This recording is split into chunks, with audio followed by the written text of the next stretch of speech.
It means a lot to us, and we would appreciate it if you could pass on the word that Agenda is there for everyone who needs a platform. For those of you who are doing a lot of good work for your community, for business, for the nation, and of course in service of the Lord, we are here for you in case you need media mileage and to be able to share your message with our viewers. Of course, thank you to PLDT for their PLDT Home Fiber Optic Internet. Maasahan, walang laglagan. And thank you, Mr. Marco Borlongan, for your continued support. And today, Thursday, we are going to talk about an education-related matter, information. I'm sure you've been hearing a lot, reading a lot about cybersecurity, hacking, about the PhilHealth ransomware, where Medusa Group was extorting $300,000 from PhilHealth. And then there's also the attack on the Philippine Statistics Authority, and then the House of Representatives, Congress, and the Senate. And it turns out that in spite of many Filipinos having the most modern, the latest gadgets, and even the poorest of the poor have their own cell phones or their own tablets, it turns out that in terms of computer literacy, cybersecurity, we are not quite on top of the game. So we will try to find out more about that subject matter from someone who is far, far away. Okay? Our guest for today is someone who is currently in Utah. That's UTAH, Utah in the United States. And we will be asking him to give us more information regarding our state of awareness, literacy in cyberspace, cybersecurity for the Philippines. Okay, but before that, let's all go to our daily starter today. And if Utah is far, well, our daily starter comes from a French proverb, Français, okay? It is a French proverb that resounds even on Facebook. What makes us discontented with our condition is the absurdly exaggerated idea we have of the happiness of others. Let me repeat. What makes us discontented or unhappy with our condition is the absurdly exaggerated or crazy idea we have of the happiness of others. Okay, so those of you who regularly surf through Meta, YouTube, Twitter, Instagram, whatever, chances are you will see a lot of photos of people on vacation, having great meals, their latest acquisition, etc., etc. And chances are, without realizing it, you're going to be envious. And when you realize that you are far from able to acquire, to go, or to have what others have, then you will probably start becoming unhappy, bitter, and discontent with your life. And we have been trying to push that here on the program. Be happy with what you have in front of you and around you. Don't look at the happiness of others because that's for them. You don't know what it costs them to have that happiness. Last night, someone, yun pala, I remember my favorite veterinarian, Doc Carlo Ilagan, was advising me, Kuya, don't jump in the water with that thing you want to have. There are many other options, choices. And I said, don't worry, I will use wisdom, okay? And that is what we need. We need wisdom. Let us not compare apples with bananas or apples or mangoes with atis. Be happy with what you have.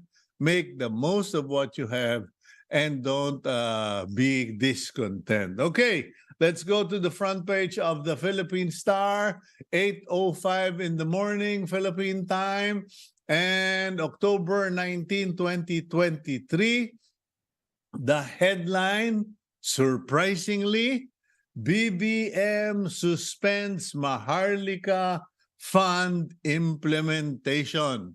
Law provisions, IRR, to be reviewed. Okay, President Bongbong Marcos has ordered the suspension of the Maharlika Fund implementation because he wants to study the matter further. Okay, and according to the news item, President Marcos yesterday suspended the implementation of the Sovereign Wealth Fund or Maharlika Investment Fund, MIF, to further study its implementing rules and regulations, or IRR, and ensure that safeguards are in place for transparency and accountability. Okay, the executive secretary had released the executive order dated October 12, number Republic Act, the October 12. So there you go. The controversial and highly agitating Maharlika Fund has been put on the storage for now.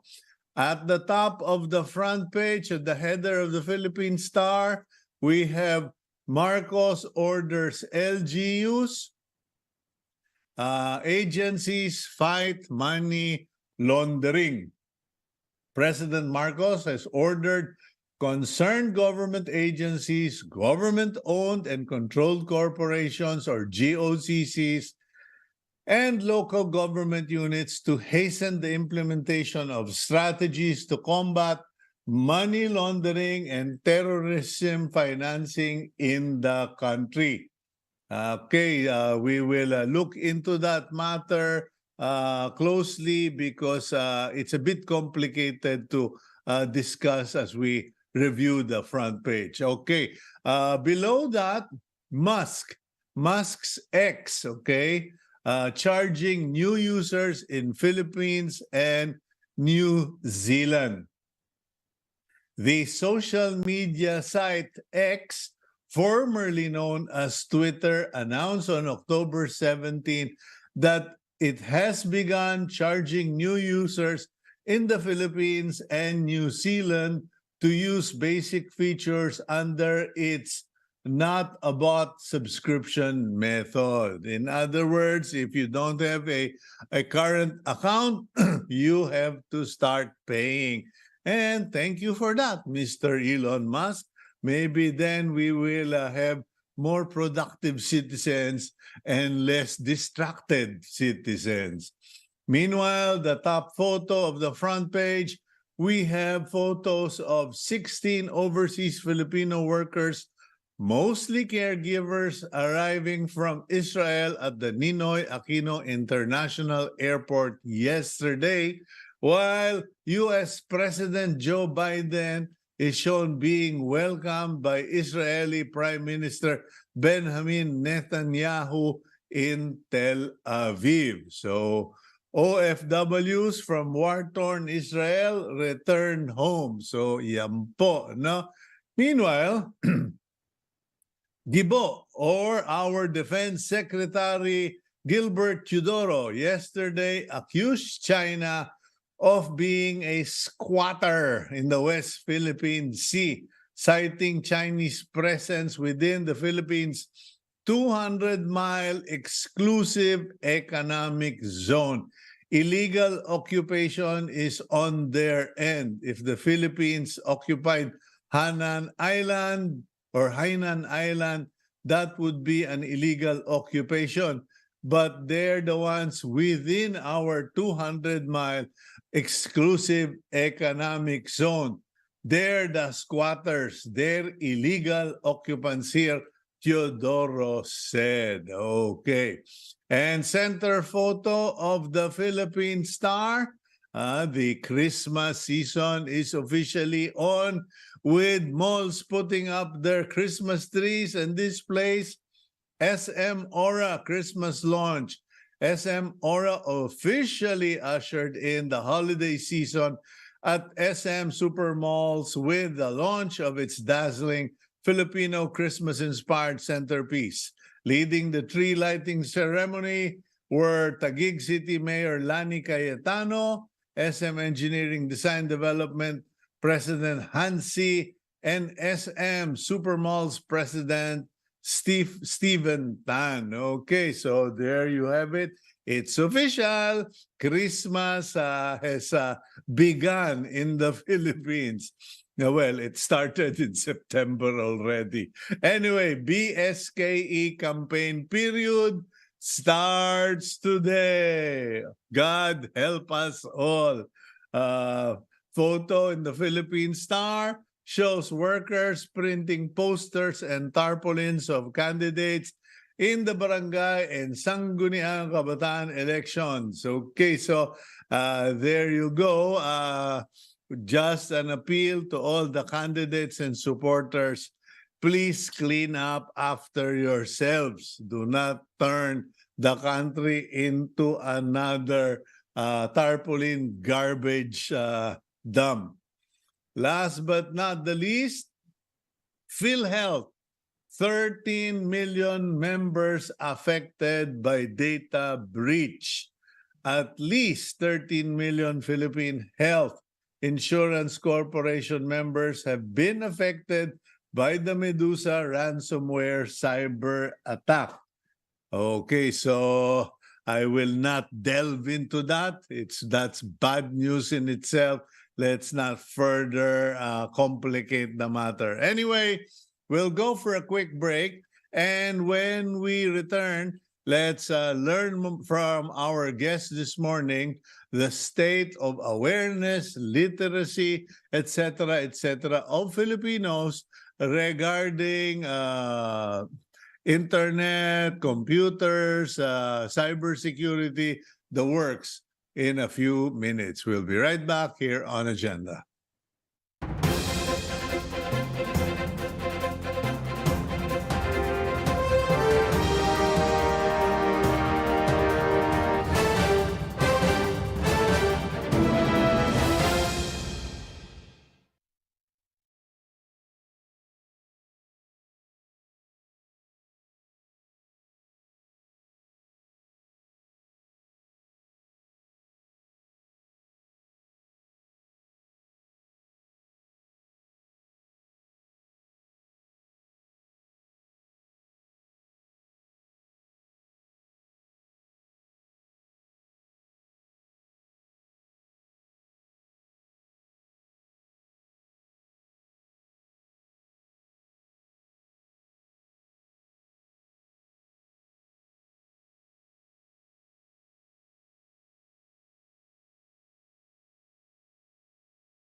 The Philippines ranked 27th when it comes to cybersecurity skills. That is according to cybersecurity company and VPN service provider NordVPN.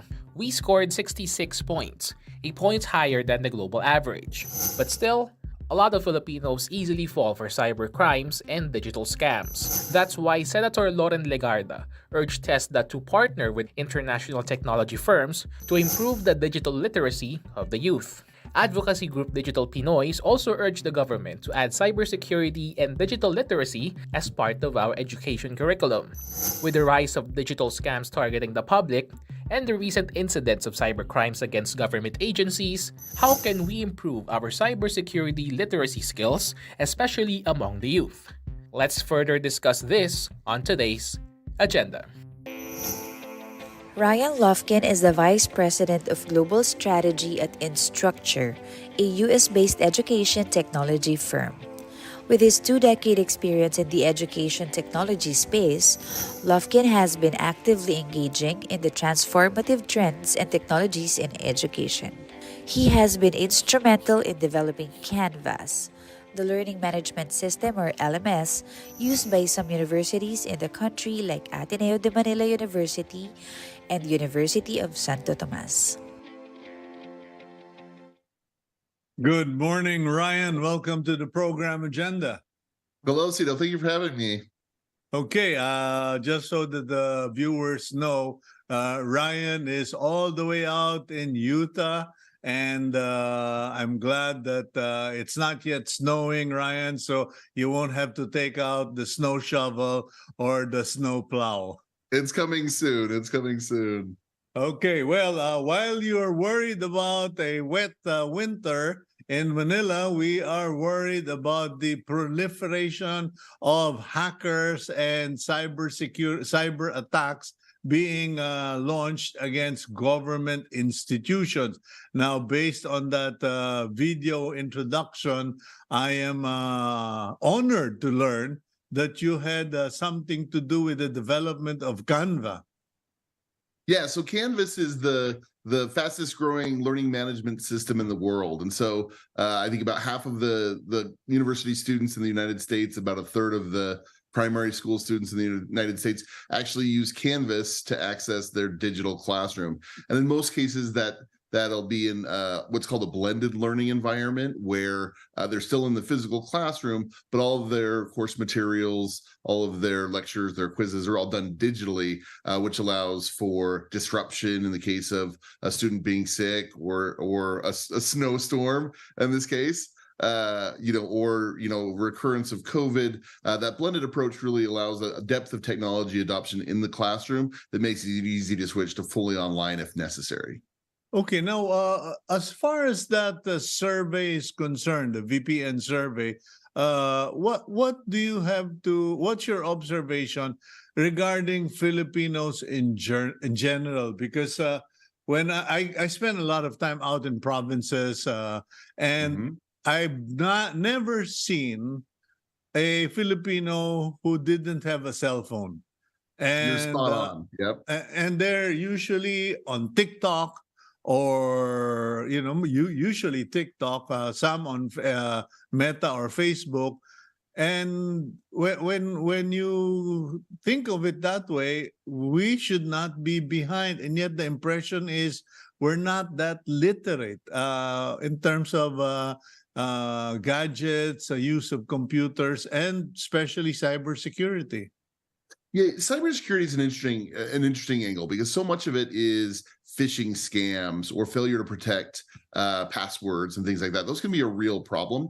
But from an actual digital literacy, I was in Manila earlier this year, and we do see most students, are actually more likely to have a smartphone in their hand than to have access to a laptop computer or even a desktop computer in their home. And so when you look at that, we need to make sure that we're meeting students where they are, which is right there on their phones. And Canvas has an app which they can access all of their course materials.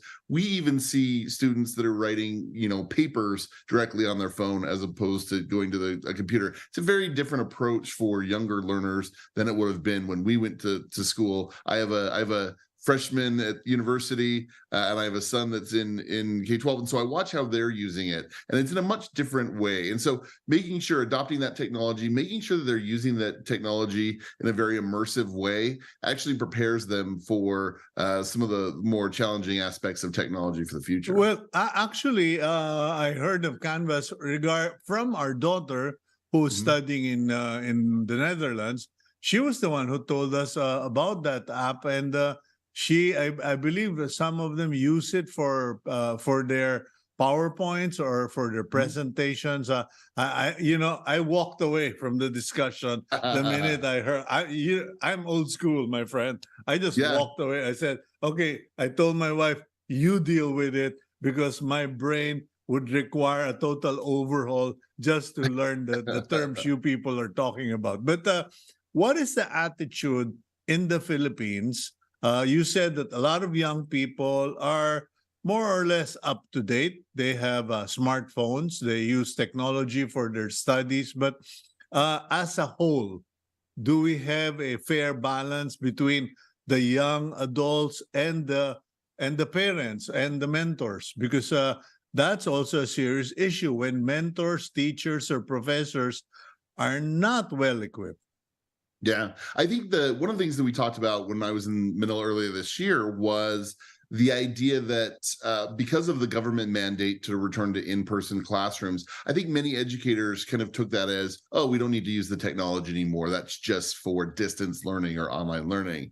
And what we're really trying to communicate is that technology-enhanced learning is really important, regardless of the current state, right? So even though we're returning to in-person classrooms, we need to make sure we're still adopting that technology so we're kind of future-proofing, right? And so that's a big message, because you're right. If educators aren't adopting the technology deeply, they're not necessarily engaging with those students who are so digitally native. There's a video I love, and it's a toddler, and they hand her a printed magazine, and she tries to scroll like she would on a tablet or a device. And when that doesn't work, she wipes it on her shirt and looks at her finger and then tries again. Our students are so digitally native, and it's interesting because it is kind of globally we see this, right? This is not something necessarily unique to the Philippines. It's not something, the Philippines is not behind in that way. They're right on par with countries across the globe where these students have grown up with access to the internet from the time that they can walk and talk and pick up a device, and so we need to make sure that we're engaging with them in that same environment. Okay, now engaging with them means that the mentors, the parents, and even the leaders of the nation have to be on the same page and the same level of skill and ability. Are we, from what you've seen in your visits to the country? Honestly, it's a difficult, it's almost a moving target, right? Because technology is progressing so quickly. We saw the release of generative AI that came out really at the end of last year, November of last year. And we've seen a myriad of these AI tools. What does AI mean for cheating, right? What does AI mean for students? Are they going to lose the ability to write? And largely I say no. Largely I say they're really valuable tools that they'll end up using in the workplace. But I think it did create kind of a digital divide between some of those educators that are more and administrators that are more likely to adopt those emerging technologies and try it out, versus those that are in kind of wait and see mode, versus those that have said, look, we don't think it should be in the classroom. We're going to go back to paper and pencil, which is really the wrong way to go, especially if we're trying to prepare students for technology jobs in the future. And frankly, most jobs in the future will be technology based at some level. So we need to make sure that they're comfortable with these tools, with the technology to use them. And there's also a initiative in the Philippines around using credentials, right? Not necessarily a full 4-year degree, but shorter programs of course bundles that will allow students to actually become very tech savvy very quickly. And I love that approach. That's something that exists in the Philippines. It doesn't exist in a lot of countries. And so that idea that we could rapidly get graduates, high school graduates, primary school graduates, much more tech savvy, much more quickly by using credentials programs is really innovative. And I like that approach from the Filipino government. I think it's something that they're looking at. How do we really move the needle on bringing everyone up to speed more quickly? But we really do need, I think, more training for educators. In a lot of cases, modeling what good looks like, in using technology in the classroom is important. Making sure they have examples and training and the support. Even some of the things we see, and you mentioned it earlier, but like students are on social media. And so we see innovative professors that instead of handing in a written assignment, you might hand in an assignment that you recorded on a social media app or a video on your phone, because students can all do that directly on their phones. So why not leverage that ability, right? Why not make sure that they can engage those lessons in a way that they're comfortable with? So, like for instance, if you had to do a paper or a research work, you could actually go around interviewing people, recording those interviews with your phone, and then doing on the street documentation, and then put it all together. Absolutely. I mean, back in the day, we would have to have an old school large video camera with a VHS tape and an editing machine. They could do all of that on their phone. And so when we realize that they have that potential and they realize they have that skill set, we should be fostering that skill set and really bringing that into the classroom. And that's something, if you've got Canvas built out and you've got your course, they've got all their assignments, they can easily do that. It just takes a little more initiative, a little more forward thinking from a lot of our educators to engage with that. We see a lot of them doing that, right? It's just a matter of really taking what a small set of those pioneers are doing and expanding that across the rest of our education body. Okay, well, I'm already getting a lecture here, a snippet lecture from my executive producer telling me that Canvas is your product for the digital classroom used by teachers. The one I was referring to is Canva, which is used to create posters, presentations, etc. Which is, they're a great partner of ours, right? We've got 800 partner technologies that plug in. Canva's one of them, but Canvas is the actual learning management piece. Yeah. Okay. Now, following up on what Senator Lauren Legarda has proposed, the inclusion of computer literacy in high school or in middle school, how should we go about it? Because there's a problem of technology, mobile connectivity, internet connectivity, then the high cost of apps, then the quality of tablets or the I don't know what you call them, Ryan. Like these phones and computers, etc. Smartphones, yes, yeah. Because there seems to be a name for everything. But anyway, which comes first, the chicken or the egg?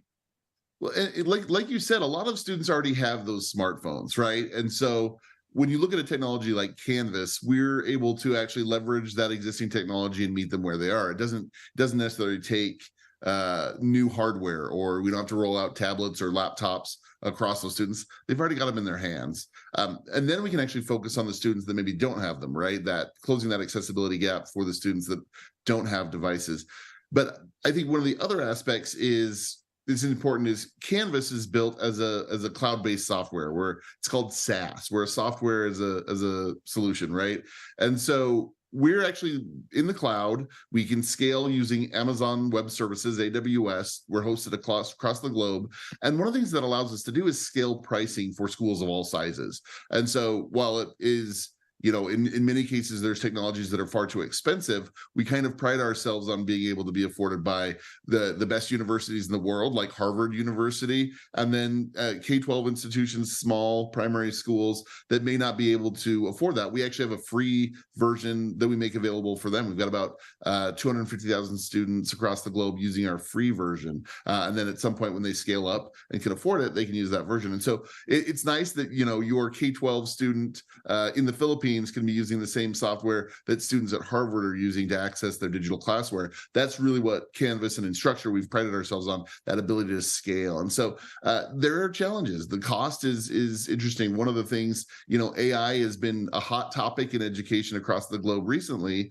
And one of the things we're running into now is when you use it individually and you use the free versions, it's inexpensive or free. When you start trying to use those AI tools across colleges or universities or within large school districts, they become prohibitively expensive. And so how do we make it so that we're not creating a digital divide there, an accessibility gap around AI? Because these are such powerful tools, we need to make sure that they're available for everybody. So it's a challenge, but I think just starting with meeting them where they are, and that's on their smartphones, we can get there quickly with Canvas and tools like that.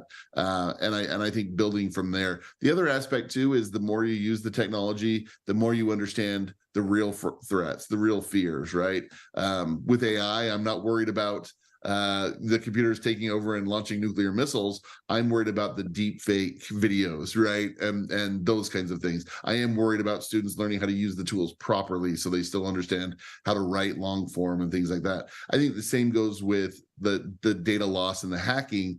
Most of it isn't hackers getting into the code in the traditional sense and getting out that. A lot of it is their phishing schemes. They're people that didn't control access to their databases. They're easier to solve problems when we can train people around them than they are, we have to build firewalls around everything and hardcore code. We can address the solution in really powerful ways. A lot of it's just knowledge. That's a very good point, Ryan, because when the fact that right now everyone is talking about firewalls, cybersecurity apps, bringing in international experts to defend and protect the Philippine institutions. But that's a good point. Instead of paying subscriptions, paying enrollment fees, annual fees, we should simply train our people and technical experts here to develop those apps or to put up those defense tools. Yeah, really training students on how to identify a spam email, how to identify those phishing schemes that trick them into giving away their username and password. That's really the problem, and that's a less expensive version to fix. Firewalls are important. Proper security and data protection are really important. But when we look at actually how the data gets lost, it's almost always using an existing username and password where somebody either gave it away without knowing or had access to databases they shouldn't have had access to. And so really focusing on the right problem to solve as opposed to throwing money at the wrong problem is incredibly important in this area. So you mentioned that there are enough students with the hardware or with the phone, with the tablets in their hands. So getting them onto the programs that you have, Canvas and other such programs, is just a question of directing them to that. My question is, what about the learning? You have to excuse me. I'm a stranger in this world. Okay, but the learning method, the language, the instruction, because there is a tug of war among mentors. The young ones will say, no, we really have to go digital. And the others are going to say, yeah, but they read and write and spell. You're going to make them technology dependent like that baby or that child you were referring to in the video. Yeah. I'll argue that we're already technology dependent anyway. The vast majority of humans at this point are already plugged into the internet.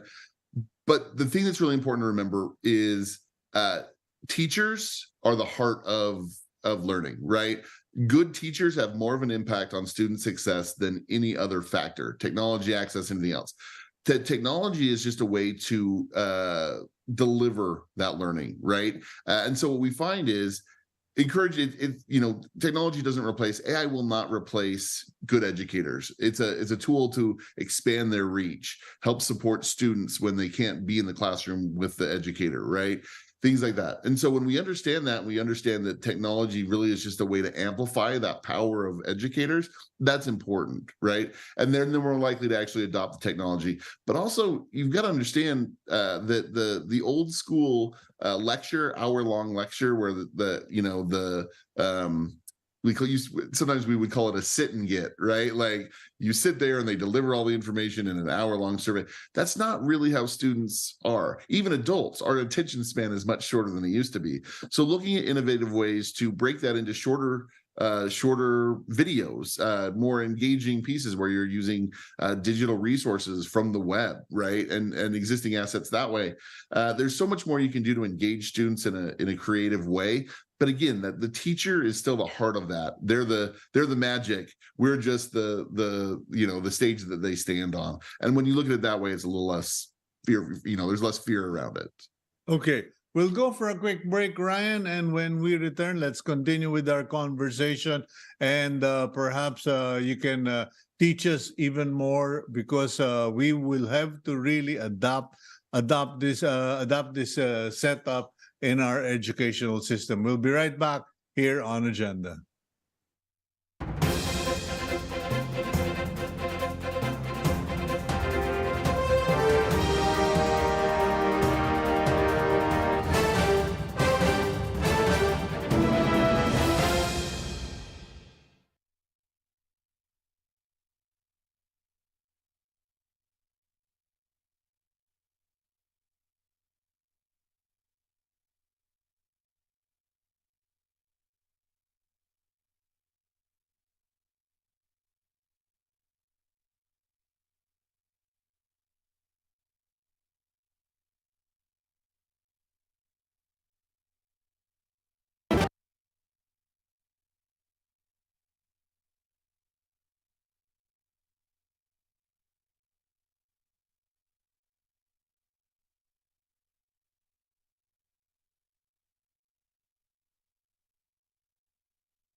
A recent UNESCO report emphasized the importance of a human-centered vision for technology in education, where digital tools should complement, not replace, traditional teaching.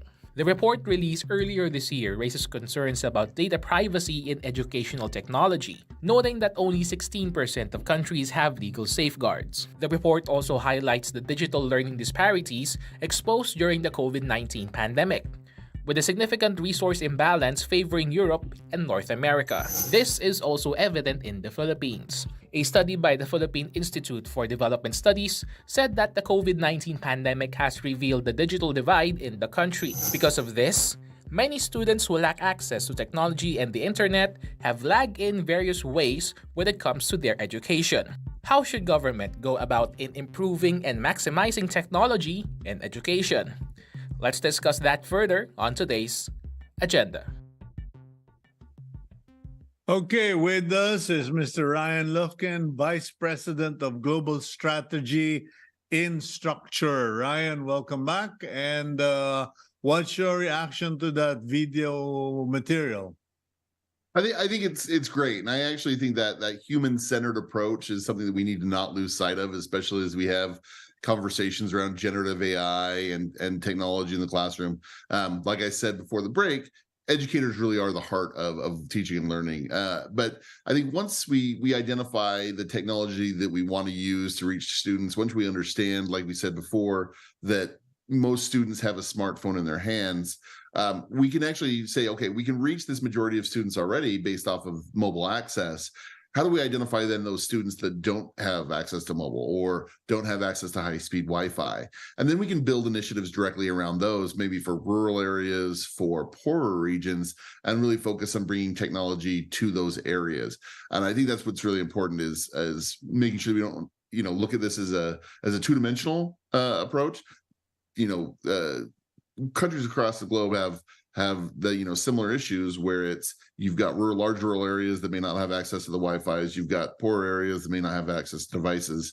And we made a lot of gains during COVID in addressing those issues when we all went fully online. And I think one of the fears has always been that we would backslide a little bit and stop providing access to that way. And so that's something that we are, still focused on and working with some great third parties to help bring that technology to folks that may not have it currently.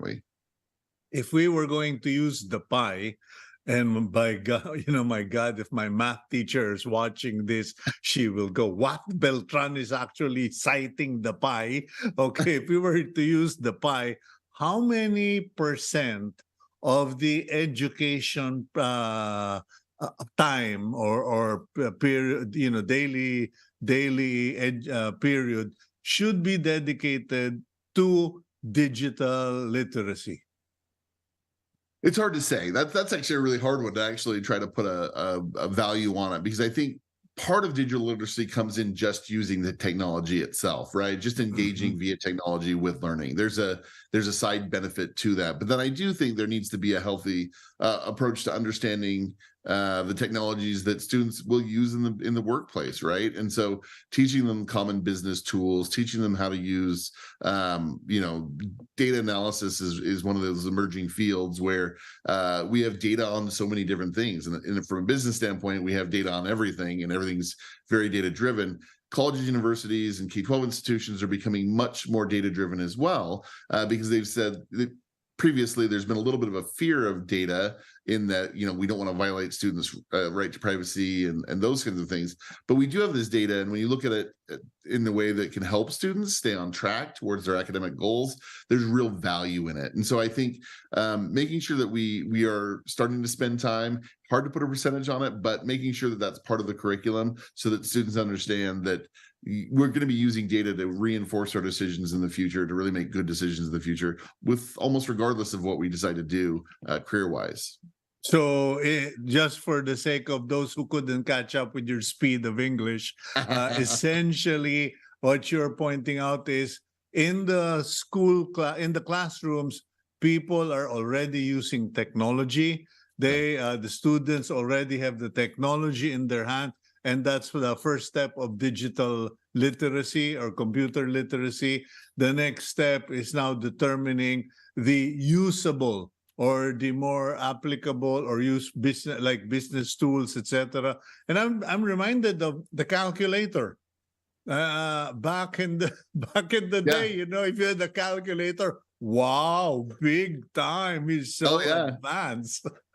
Well, and it's funny because we see this kind of trend over time, right? When the calculator came out, there were all these headlines around it's the death of critical thinking, right? Because now they've got a device doing it for them. When the internet came out, we had that same kind of approach. It's the death of critical thinking. They can just go online, instead of going to the library and that kind of thing. We're seeing the same thing around AI now, right? Generative AI is causing a lot of angst because people think it's going to be the death of critical thinking as well. We'll just have the machines do it. Yeah, you should. May I ask you to kind of expound on that? Because talking to you, and I'm enjoying this conversation. Talking to you, it dawned upon me that AI has been there. Has always been there. When you go to a vending machine, that's artificial mechanical intelligence at work. Yeah, it's so interesting because I have a whole chart that I show in a presentation around AI has been around since the 1950s, right? In different ways. Even when we're typing in Word or we're typing in on the internet and we see it wants to complete our sentence for us, right? It says, "It was great to see you," and it'll say "last week," right? All AI, the generative AI that emerged last year, all it is that autocomplete now with the power of to the nth degree. And that's what's really important to remember is AI is not sentient. It doesn't have a personality. It is not self-aware. All it is trying to guess what you're going to say next and give you the answer. So when we spend time writing prompts and building out those things for AI, all it's doing is trying to guess the answer. And unfortunately, we tend to attach human-like attributes to things that aren't human. And we've done that a lot with AI. And so I was on a call with MIT and Arizona State University 2 weeks ago, and that was one thing that the representative from MIT was very adamant about. She said we shouldn't call when it gets something wrong or it makes something up, we shouldn't call it hallucinations, because it's not sentient. It's not thinking. It is literally just trying to guess what you want, and sometimes it gets it wrong, and sometimes it gets it pretty right. And so It's like prediction, exactly. predictability. I don't know what you call it in computers, but the ability of the computer to predict what you're about to say or suggest. Yeah. And so different terms like machine learning is just a way for it to learn and get smarter. And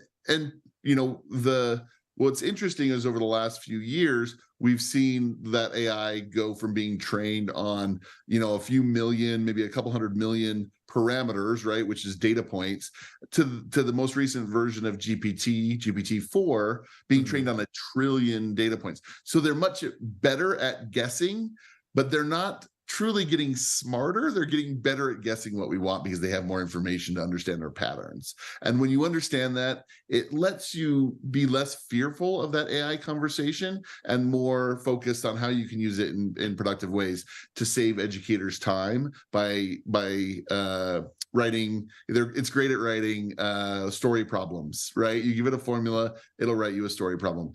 It'll write feedback for quizzes. It can create lesson plans and syllabuses very easily. It can search through your entire course catalog and summarize information for you. Even write quiz questions based off of everything in there. It has some really great, powerful time-saving tools that once we get beyond the fear, we can really focus on those tools and how we can use those in the classroom to make our educators are already overworked. They've got a lot asked of them. We can save them time with these tools to then focus on engaging with students, focusing on students that are struggling, things like that. Well, that's interesting because I have managed to, without even realizing it, when I go hunt down certain individuals, 10 years, 20 years ago, I would have had to go get on a plane, hire people to hunt down a certain individual just to track this person. And now I go on Facebook, on X, etc., look for different suggestions. And within 5 days, I'm already talking to the person on Facebook. We truly take for granted how much more productive we are with our time than we used to be. And technology allows that, right? And so I think when we talk about digital literacy, we need to make sure that we are putting technology in the hands of those students. We need to make sure we focus on, again, like teaching about spam and the different ways it can be manipulated is really important, but we shouldn't use that as fear to not engage with it. And I think that's one of the things I like about the approach from the Filipino government. Okay, now speaking of that, what about the notion that if you have a computer literate citizenry, you mentioned Singapore, being in Singapore earlier. Singapore prides itself with citizenry that's highly employable at a high level of workplace, better pay skills. Does having a computer literate society, amount to really being competitive? Because I'd like to think if we're getting our act together, so is the other guy, so is the next door neighbor. Yeah, you're right. It's almost table stakes, right? But we've seen certain countries like Ukraine before the Russian invasion really raise that digital literacy level, and suddenly it became kind of a hotbed for programming jobs, right? We've seen that with, I think, Budapest in Hungary. Hungary's having an experience like that. It opens the door for the Philippines to be a hotbed, not just for those call center or support type jobs, but the programming jobs, right? Those, I think you start with the basics of, you're computer literate, so you can actually go through and provide support, international support for common softwares and things like that. And then pretty soon you're building that code yourself. And then pretty soon you're going through a phase where you're actually launching your own apps and launching your own technologies. Yeah, and I see that pathway for the Philippines. I mentioned that to the DICT official I was interviewing yesterday. Back in, I don't know, was it year 2000 or thereabouts, when someone launched the I Love You virus and Yeah. turned out to be Filipino kid. Yeah. So, hey, if the guy can wreak havoc, maybe we can find Filipinos who can bless the nation and bless the world. But let's go for one really quick break, Ryan. And when we return, I'd like to hear from you regarding the resistance to computer literacy and education programs. We'll be right back here on Agenda.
Okay, you're back here on Agenda. I'm your host, Cito Beltran, and our guest, who has been our lecturer for the good more than 30 minutes, is Ryan Lufkin, Vice President of Global Strategy Instructure. Okay, Ryan, before we went to the break, I asked you to share with us your observations around the world regarding the resistance. Here in the Philippines, we have a lot of book authors, book publishers, printers.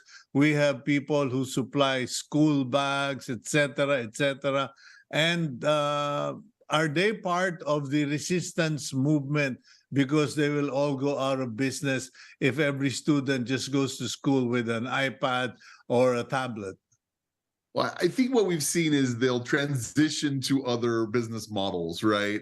But I think ultimately change is hard, right? We see that over and over again. The change can be very difficult, and I think sometimes when you've got an existing kind of an entrenched infrastructure, the cost of laying new infrastructure can be prohibitive. It can be daunting, right? But if you look beyond that, I think that's what the Filipino government is doing a very good job of right now, is looking at the future and saying, look, we need to build a new foundation of technology. We need to move away from some of those existing paradigms.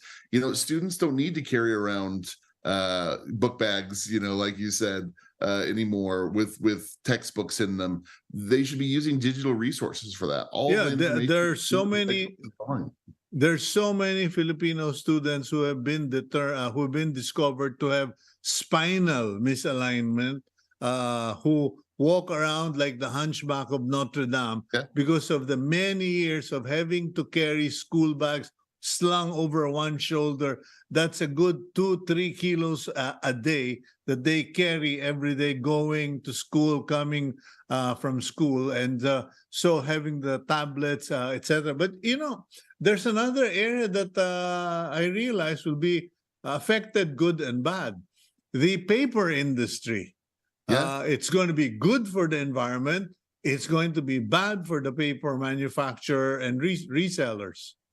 Well, just like the magazines are no longer published in the volume they once were. Catalogs used to come out.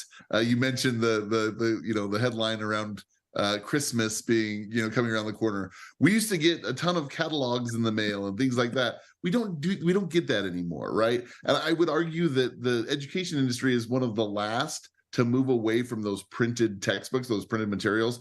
All of the information in those textbooks is either already online or it can be made available online Okay. cheaper than the cost of those Oh, books. okay, And- we're down to a few minutes, Ryan, but I don't know. Hopefully, we can do a part 2 in the future. Yeah, this But is a great conversation.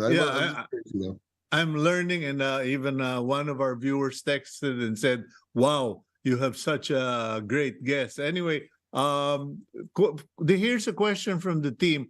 What emerging trends or technologies might support Filipino educators in using data for personalized learning? Yeah, I mean, the funny part is a lot of that data is already available within Canvas, within these different tools, right? We have a data set that's made available, and individual educators can actually go in and pull reports on their students and look at who's engaged, who's not, who might be struggling with the coursework, and then actually reach out to them. So a lot of the data is already there. It's really empowering them to use it. And I think that's what's interesting is a lot of it is training them, like I said earlier, modeling what good looks like, right? How do I use these tools really effectively? And there's always that kind of early pioneer educator that's out there doing it. How do we take their excitement and their knowledge and spread that across to everybody else? Yeah, well, if a housewife can do the plumbing using YouTube, then a school teacher should be able to source the information on the internet. And there are literally thousands of videos on how to do just about everything in Canvas on YouTube right now. Okay, now last question. What should the government prepare itself for in terms of major obstacle? I'm sure there is one constant globally that governments encountered in introducing computer literacy, cyber literacy. I think largely the cost is what can be difficult if you try to go from here to from A to Z overnight. It can be very cost prohibitive, and it's about breaking it into those individual steps to get you there. I think that's important. I think some of the laws that EMEA has created, Europe and Europe, the EU specifically, some of the laws they've put in place around technology are arguably disruptive to business. We want to make sure we're protecting student data privacy. We want to make sure we're protecting the intellectual property of educators, but there's a point that it becomes counterproductive if you're picking fights with Google and saying you can't pass our data outside our country, that kind of things. One of the ways that we make the cost so low is that we have an AWS data hub in just in one country in Asia, and all of the data goes there. If the Philippines were to say, hey, you can't pass student data outside of our country, an arbitrary line, we would then have to stand up an AWS node in the Philippines. That would be much more expensive. And so it's making sure that as you pass regulations, you look at those unintended consequences that might actually raise the cost and make it more difficult for technology providers to work in country. Okay, so you got all of that. It would be the cost and misguided regulation and legislation. Anyway, Yeah. Ryan, I'll keep you to your promise. We'll do a second interview in the near future. And if you have interesting stuff to share with us, please give us a holler, and stay warm in Utah. Thank you, Cito. I appreciate it. Thank you for having me. Okay, that's Ryan Lufkin, Vice President of Global Strategy, Instructure. And let's go to our blessing for the week. And it comes from First Chronicles. It comes from First Chronicles, if I'm not mistaken. There we go. First Chronicles, chapter 4, verse 10, the prayer of Jabez. Oh, that you would bless me and enlarge my territory. Let your hand be with me and keep me from harm, so that I will be free from pain, or in other versions, so I may cause no pain to others. I thank you for watching us. We hope you learned today and continue to spread the word. Agenda is your program. God bless all of you. Please keep it here on One News.